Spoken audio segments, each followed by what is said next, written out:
현안 이야기 나눠보겠습니다. 새해부터 지금 정치권에서 용인 반도체 클러스터 산업단지 이전 이 논란이 계속되고 있는 것 같은데 대표님께서는 이 문제가 지금 정치적으로 변질되고 있다. 설명을 좀 해주실까요? 원래 기업의 입지라는 것은 기업이 사실 가장 잘 알고 그들이 선택해야 되는 것인데 지금 보시면 좀 이상한 게 자, 우리나라 뭐 전라남도나 아니면 서남해안 지역에 재생에너지를 많이 확충해 놨어요. 근데 이게 수요가 먼저 따르고 나서 공급을 확충한 게 아닙니다. 문재인 정부 시절에 보조금 사업으로 엄청나게 그 태양광이나 풍력 같은 걸 늘려난 다음에 보조금으로 이거 다 때려박았더니만은 이 전기를 쓸 곳이 없네. 그래가지고 먼저 그렇게 공급을 만들어내고 수요를 억지로 찾아내야 되는데 야 전기 많이 먹는 거 한 개 갖고 올 거 없냐 그랬더니 반도체 많이 먹지 그거 갖고 오자 이런 논리거든요. 애초에 반도체 입지로서 좋은 곳이 아닙니다.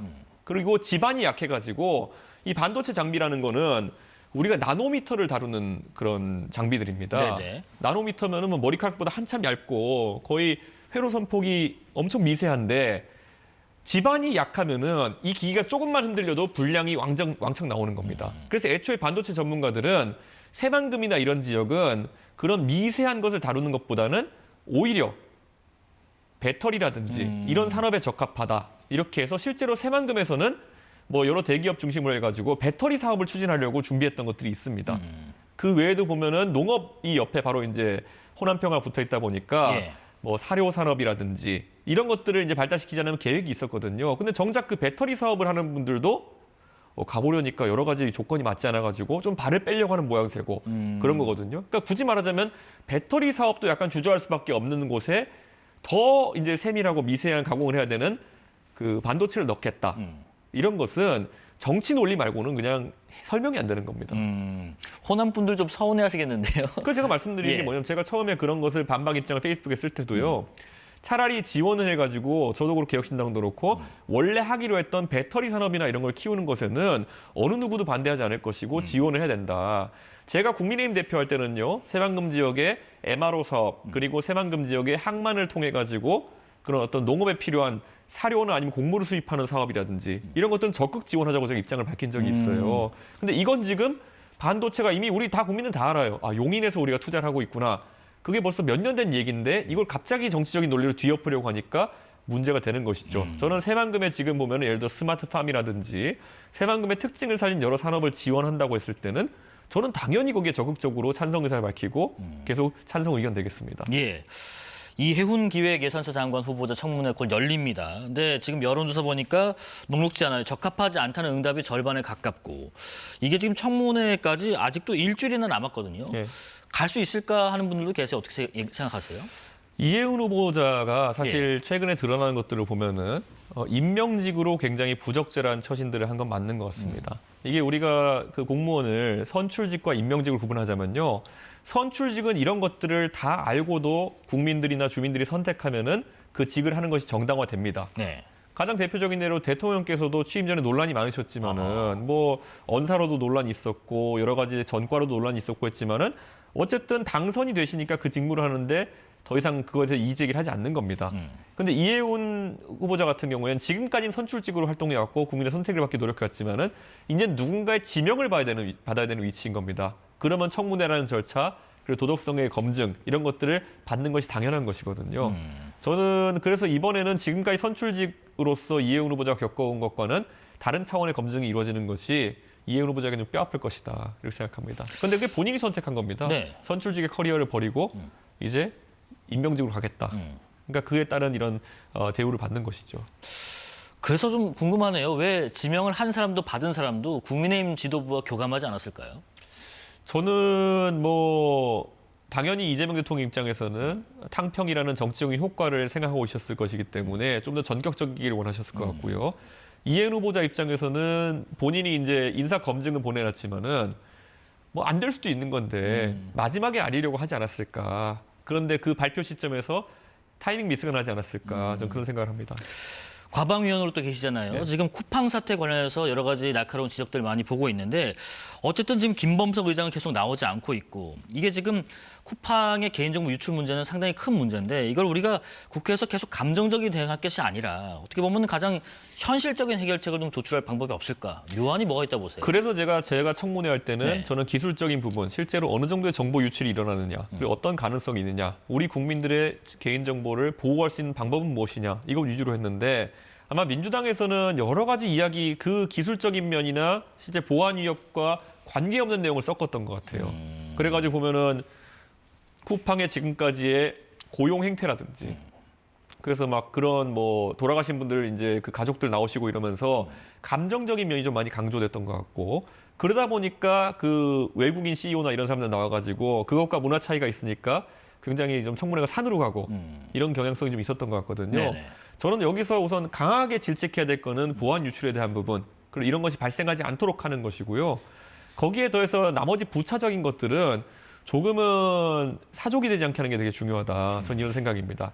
돌아가신 분과 그분들의 가족의 안타까움은 그대로 우리가 그걸 관리하는 관청이라든지 아니면 행정소송이라든지 절차가 있지 않습니까? 그런 것들을 따라가야 되는 것이고 이번엔 개인정보 유출이 발생하게 된 계기, 거기에서 쿠팡의 관리 감독 부실이 있었느냐 이런 걸 바탕으로 가야 되는 게 쿠팡이 지금 우리나라에서 많은 매출을 내는 기업이지만은 실질적으로 미국에 상장된 미국 기업입니다. 그렇기 때문에 이 부분에 대해 가지고 이 선을 잘 긋지 못하고 감정적으로 대응하게 되면은 미국과 외교 관계에서도 미국이 압박을 넣을 수도 있습니다.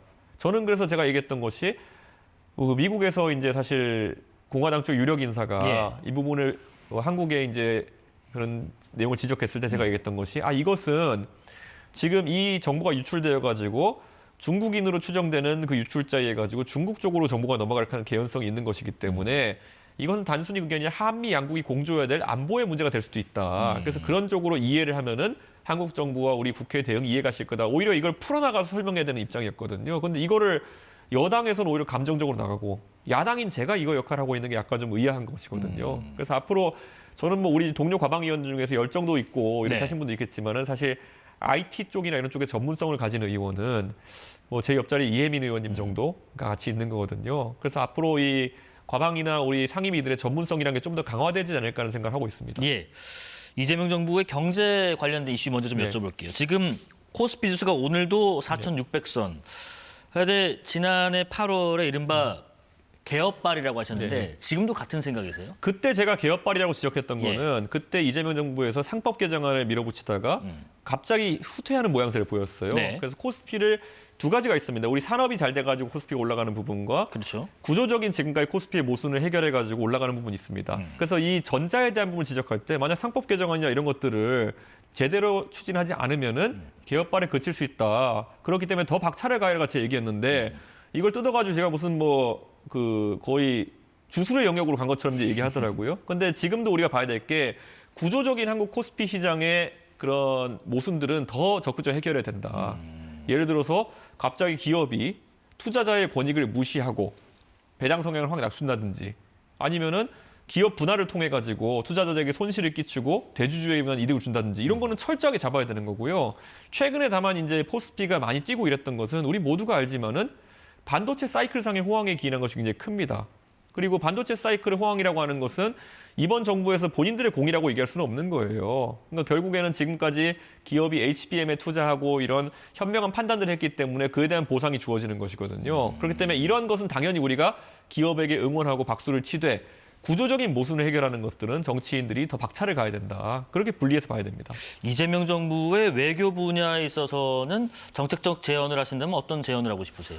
그러니까 이재명 대통령이 사실 취임하기 전에는 CSA 이런 것 때문에 굉장히 고생을 하셨고 취임하신 이후에는 또 그 트럼프 대통령과의 관세 협상 때문에 고생을 하셨는데 저는 여기서 이재명 대통령이 오히려 이재명 대통령스럽지 않기 때문에 지금까지는 긍정적으로 평가할 부분이 있다는 겁니다. 지금까지 이재명 대통령이 간판을 걸어놓은 것에 비해 가지고는 반미적이지도 않고 그다지 아주 친중적이지 않았기 때문에 오히려 외교가 안정적으로 굴러가고 있는 겁니다. 뒤집어 말하면은 양두구역의 반대인 것처럼 구두 양육 같은 상태가 지금 가고 있는 겁니다. 이재명 대통령이 취임 직전까지 보여준 외교에 대한 스탠스는 절망적이었죠. 중국에는 이렇게 손바닥을 비비고 미국에는 이렇게 또 눈을 부릅뜨고 있는 모양새였다면은 지금은 좀 그게 완화됐기 때문에 생각보다 안심을 하는 국민들이 많아진 것이고요. 저는 긍정적으로 평가합니다. 네네. 근데 여기에 또 한 장은 더 나가가지고 이재명 대통령께서 그러면은 앞으로 그 중국이라는 국가를 어떻게 인식하고 계신가가 되게 중요한 거예요. 이번에 저도 CES 같은 데 다녀왔지만 네네. 제조업이나 이런 분야에 있어가지고 중국의 제조업은 사실 한국의 제조업과 직접적 경쟁 관계에 있고요. 이미 포항이나 포스코나 아니면 석유화학단지 이런 곳들은 이것의 피해를 많이 입고 있습니다. 그럼 우리가 지금 미국 같은 경우에는 AI 산업이나 IT 산업에 있어가지고는 그 결국에는 강한 배제의 틀, 규제의 틀을 바탕으로 해가지고 이거를 지금 미국 기업들이 우위를 유지해가고 있는 것인데 우리가 이것과 궤를 같이 해야 되는 상황이 올 수밖에 없는 겁니다. 그랬을 때 중국과의 관계를 어떻게 풀어갈지 굉장히 어렵지만은 여기가 아마 관건이 될 것 같습니다. 예, 안보 정책 관련해서는 최근에 북한이 우리의 무인기 침투를 또 주장하고 있죠. 뭐 이 대통령은 군경에 신속하고 엄정한 수사를 지시했고요. 대북 관계 또 안보 관계에 있어서 정부 방침은 어떻게 평가하십니까? 아니 무인기를 보냈으면 잘한 거지 뭐가 그게 문제라고 지금 수사를 지시합니까? 그러니까 무인기는 보내야 되는 거죠. 네. 무인기가 뭐 폭탄 떨구는 게 아니라 정찰 목적 아니겠습니까? 그럼 무인기라는 거는 사실 고고도 정찰 같은 경우에는 하는 경우도 있는 겁니다. 근데 거기에 대해서 대통령께서 오히려 군을 질책하시거나 이런 모양새로 가시는 거는 좋지 않다. 그리고 무엇보다도 확인해야 되는 것은 지금 북한이 공개한 무인기 사진을 보면은 아무리 봐도 우리가 쓰는 무인기와는 좀 차이가 있어 보이거든요. 그렇기 때문에 사실관계를 통해 가지고 강하게 북한에 반박할 것은 반박해야 되고 대통령께서는 우리 군의 사기를 유지하는 데 있어 가지고 최우선을 두셔야 된다. 그런 생각입니다, 저는. 마지막으로 대표님께 이런 질문 드려보겠습니다. 대표님은 개혁신당이 네. 국민의힘을 바꾸는 촉매인지 아니면 민주당을 견제하는 균형추인지 그것도 아니면 양당 모두를 불편하게 만드는 감시자인지 어떤 역할을 하고 계시다고 생각하세요? 저희 개혁신당은 윤석열 정부 시절에는요. 예. 어느 누구보다 윤석열 대통령에게 뼈아픈 비판을 했던 존재였을 것이고요. 그리고 지금 이제 이재명 대통령이 들어선 뒤에는 저희는 계엄에서 자유로우면서도 이재명 대통령에게 할 말하는 정당입니다. 이것의 가치는 우리 국민들께서 알아주실 것이라 생각합니다. 다시 한번 말씀드리지만은 항상 정치를 비판해 오셨다면은 이번에도 익숙한 선택을 하시면은 익숙한 결과를 받아들이실 겁니다. 그런데 이번에 한번 새로운 선택을 해보시면은 새로운 결과로 정치를 바꾸실 수 있을 것이다. 그 말씀 드리겠습니다. 네, 개혁신당 이준석 대표와 말씀 나눠봤습니다. 고맙습니다. 네, 감사합니다.